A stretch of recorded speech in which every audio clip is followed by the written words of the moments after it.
بسم اللہ الرحمن الرحیم۔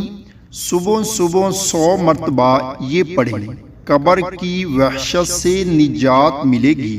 رسول اللہ صلی اللہ علیہ وآلہ وسلم نے ارشاد فرمایا، جو شخص ہر روز 100 مرتبہ لا الہ الا اللہ الملک الحق المبین، لا الہ الا اللہ الملک الحق المبین پڑھے گا تو اس کو فقر و تنگ دستی سے نجات ملے گی، قبر کی وحشت سے نجات ہوگی، مال و دولت سے نوازا جائے گا اور اس کے لیے جنت کے دروازے کھول دیے جائیں گے۔